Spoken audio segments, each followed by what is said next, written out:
Hello दोस्तों, कैसे हैं आप सब। एक बार फिर से स्वागत है आपका अपने यूट्यूब चैनल एनी एग्जाम में। दोस्तों, आज की इस वीडियो में हम Punjab Haryana Chandigarh high court PN vacancies के लिए जीके जीए करंट अफेयर से अगली शिफ्ट में जिनका एग्ज़ाम है उनके लिए क्लास लेके आए हैं। तो वीडियो इंपॉर्टेंट रहेगी, इंपॉर्टेंट क्वेश्चंस रहेंगे, आपके एग्जाम पॉइंट ऑफ व्यू से क्वेश्चंस रहेंगे। तो जिनका भी एग्ज़ाम अगली शिफ्ट में है उन सभी के लिए इंपॉर्टेंट है वीडियो, तो एंड तक जरूर देखिएगा। और वीडियो पसंद आए तो इसे लाइक, शेयर और इस एग्ज़ाम की और प्रैक्टिस सेट्स के लिए चैनल को सब्सक्राइब करना मत भूलिएगा। तो फटाफट से शुरू करते हैं। आज का पहला क्वेश्चन देखते हैं कि क्या है। तो सबसे पहले क्वेश्चन की ओर आते हैं। बोला गया है, कहता है कि किस भारतीय राज्य में पूर्व मुख्यमंत्री श्री कर्पूरी ठाकुर को मरणोपरांत भारत रत्न से सम्मानित किया गया है। तो किस भारतीय राज्य के पूर्व मुख्यमंत्री हैं, कौन है? कर्पूरी ठाकुर जी हैं। इनको मरणोपरांत जो है वो भारत रत्न दिया गया है। तो कौन से राज्य के ये मुख्यमंत्री हैं? तो इसका सही आंसर हो जाएगा आपके पास ऑप्शन नंबर दूसरा, बिहार राज्य के। अगले क्वेश्चन की ओर आते हैं। कहता है कि अशोक चक्र में कितनी तीलियां होती हैं? बहुत बेसिक क्वेश्चन है, 24 तीलियां होती हैं। ऑप्शन नंबर ए करेक्ट हो जाएगा। अगले क्वेश्चन की ओर आते हैं। कह रहे हैं कि मॉन्ट्रियल प्रोटोकॉल पर किस वर्ष हस्ताक्षर किया गया था? तो जो मॉन्ट्रियल प्रोटोकॉल है उस पर किस वर्ष जो थे वो साइन किए गए थे? तो इसका सही आंसर हो जाएगा आपके पास ऑप्शन नंबर तीसरा, 1987। 1987 में मॉन्ट्रियल प्रोटोकॉल पर हस्ताक्षर जो थे वो किए गए थे। अगले क्वेश्चन की ओर आते हैं। अगला है, मानव शरीर का सामान्य रक्तचाप डैश होता है। यानी कि जो ह्यूमन बॉडी है उसका सामान्य रक्तचाप जो होता है वो कितना होता है? जब हम ब्लड प्रेशर मापते हैं तो वो कितना होता है आपके पास? वो होता है आपके पास ऑप्शन नंबर तीसरा, 80/120। तो सामान्य जो रक्तचाप होता है वो 80/120 होता है। ऑप्शन नंबर तीसरा जो है वो करेक्ट हो जाएगा। अगला क्वेश्चन है, कह रहा है कि बेंगलुरु में भारतीय विज्ञान संस्थान की स्थापना किसने की थी?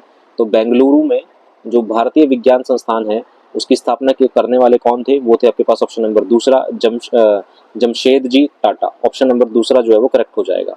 यानी कि IISS बेंगलुरु में भारतीय विज्ञान संस्थान है, इसकी जो थी वो स्थापना किसने करी थी? वो करी थी जमशेद जी टाटा जी ने।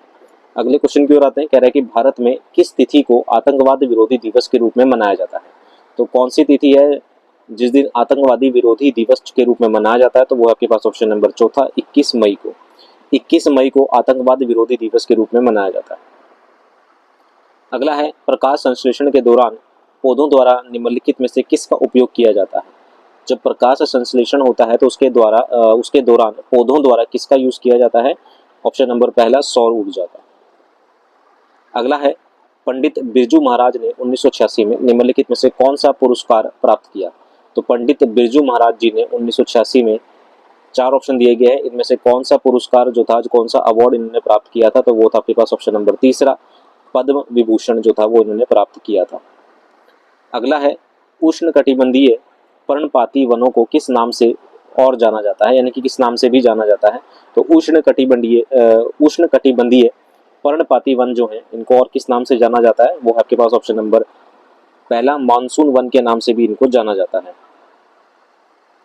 अगला है, मौर्य शासक जिसने अपनी आधिकारिक घोषणाओं में पियदसी का नाम का इस्तेमाल किया था? तो वो कौन से मौर्य शासक थे जिन्होंने अपने आधिकारिक घोषणाओं में पियदसी नाम का इस्तेमाल किया था? उस मौर्य शासक का नाम है आपके पास ऑप्शन नंबर दूसरा, अशोक ने। अशोक ने अपने आधिकारिक घोषणाओं में पियदसी नामक नाम का जो था वो इस्तेमाल किया था। पियदसी मतलब प्रियदर्शी जो होता है। अगले क्वेश्चन की ओर आते हैं। कह रहे हैं कि जनवरी 2024 में भारत का पहला पूर्ण बालिका सैनिक स्कूल का उद्घाटन कहाँ किया गया? तो जनवरी 2024 में भारत का पहला पूर्ण गर्ल्स सैनिक स्कूल है, उसका उद्घाटन कहाँ किया गया? तो वो आपके पास ऑप्शन नंबर तीसरा, वृंदावन उत्तर प्रदेश में। अगला है, एक लेंस द्वारा निर्मित प्रतिबिंब क्या कहलाता है जिसे स्क्रीन पर प्रक्षेपित किया जा सकता है? एक लेंस द्वारा निर्मित प्रतिबिंब क्या कहलाता है जिसे स्क्रीन पर प्रक्षेपित किया जा सकता है? तो वो कहलाता है आपके पास ऑप्शन नंबर चौथा, वास्तविक प्रतिबिंब। अगला है, निम्नलिखित में से किसका उपयोग माचिस की तिल्ली में किया जाता है?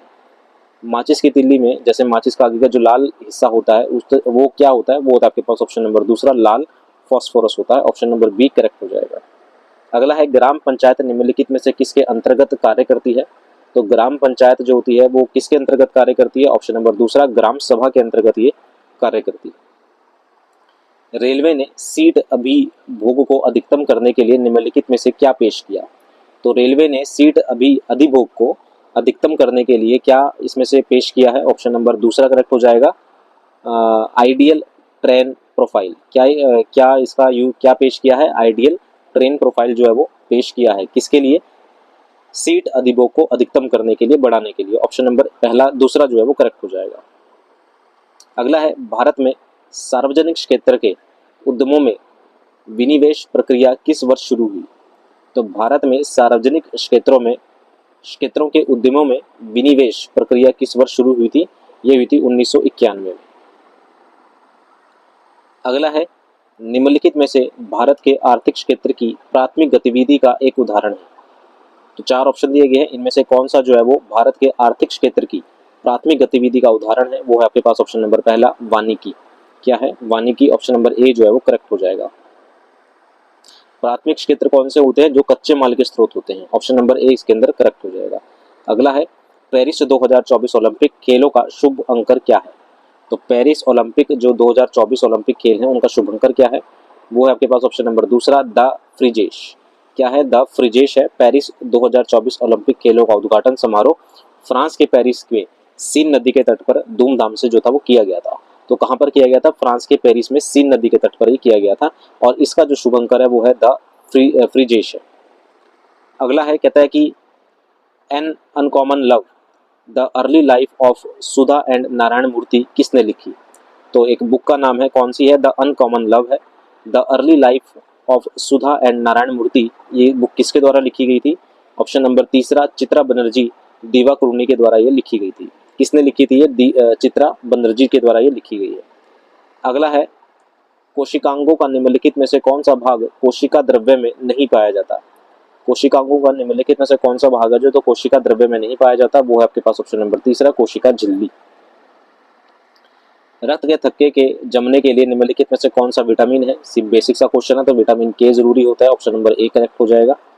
अगला है, निम्नलिखित में से कौन अपने नाटकों ययाति और तुगलक के लिए सबसे अधिक जाने जाते हैं? तो 4 ऑप्शन दिए गए, इनमें से कौन जो है वो अपने नाटकों ययाति और तुगलक के लिए सबसे अधिक जाने जाते हैं? वो है आपके पास ऑप्शन नंबर तीसरा, गिरीश कर्नाड। कौन है?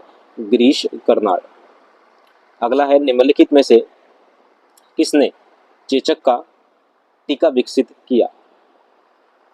निम्नलिखित में से किसने चेचक का टीका जो था वो विकसित किया था? तो ये किया था आपके पास ऑप्शन नंबर तीसरा, एडवर्ड जेनर ने। तो एडवर्ड जेनर ने चेचक का टीका जो था वो विकसित किया था। अगला है, निम्नलिखित में से कौन से पादप उत्तक कोशिका विभाजन में सक्षम होते हैं? निम्नलिखित में से 4 ऑप्शन दिए गए हैं, इनमें से कौन से पादप उत्तक कोशिका विभाजन में सक्षम होते हैं? तो वो है आपके पास ऑप्शन नंबर पहला, विभज्योतक। कौन से हैं? विभज्योतक कोशिकाएं जो होती हैं वो पादप उत्तक कोशिका विभाजन में सक्षम होती है। अगला है, किस वर्ष में बजट में जीएसटी का पहली बार जिक्र किया गया था? तो कौन से साल की बात हो रही है? कौन से साल में बजट में जीएसटी का पहली बार जिक्र किया गया था? तो कौन से साल के बजट में? 2006-2007 के बजट में जीएसटी का जो था वो पहली बार जिक्र किया गया था। अगले क्वेश्चन की ओर आते, 11 जुलाई को हर साल डैश के रूप में मनाया जाता है। तो 11 जुलाई हर साल किसके रूप में मनाया जाता है? विश्व जनसंख्या दिवस के रूप में ये बनाया जाता है। अगला है, जनवरी 2024 में 16वें वित्त आयोग के अध्यक्ष के रूप में किसे नियुक्त किया गया है?